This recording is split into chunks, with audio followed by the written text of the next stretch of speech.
Market regulator SEBI has introduced some new rules for mutual funds to keep the mutual funds more safe and transparent for the investors. So let us look into those new rules and find out how these new rules are going to impact us as investors. Introduction of the new riskometer tool.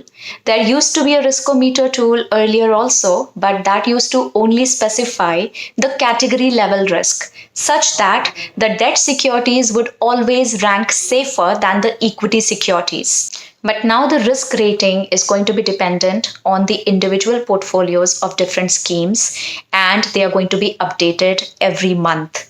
Apart from this, there's going to be introduction of a new rating by the name very high risk, and that is going to help the investors with the best judgment of the risk for the different schemes. This rule came into effect from 1st of January 2021.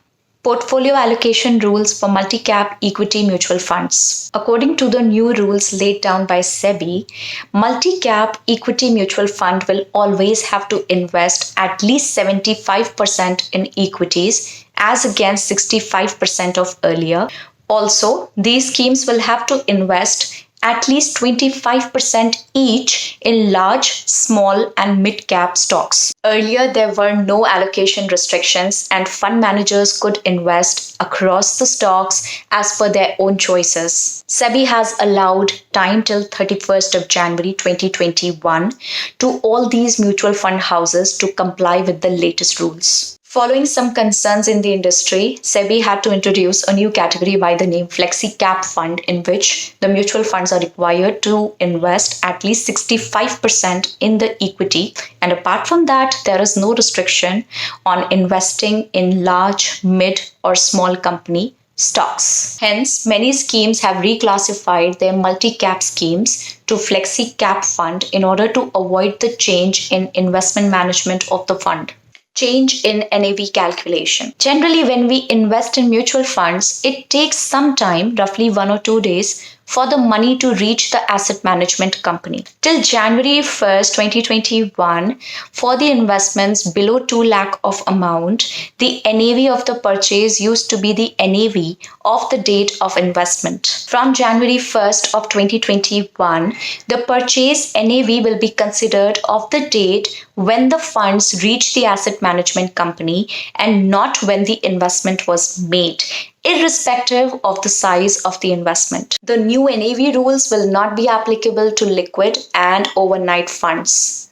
In April 2020, when the debt securities faced a lot of redemption pressure amidst the COVID-19 crisis, the liquidity in the market dried up. Therefore, many debt mutual funds opted for inter-scheme transfer of the bonds from the riskier categories to other categories of the fund house to meet the redemption demand. SEBI has now tightened the inter-scheme transfer norms of the mutual funds. Before 1st of January 2021, these inter-scheme transfers were allowed only if they were done at the prevailing market price and they were done in conformity with the investment objective of the recipient scheme. Post January 2021, SEBI has introduced additional safeguard.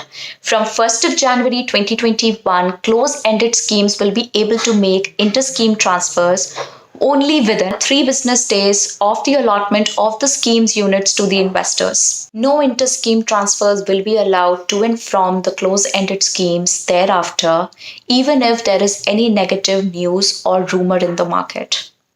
Renaming of dividend option. From April 1st, 2021, all dividend options of mutual fund schemes will be renamed as income distribution and capital withdrawal option. In the dividend option of a mutual fund scheme, the profits made by the fund are distributed to the unit holders from time to time. For more such educational content, write to the channel. Bye-bye.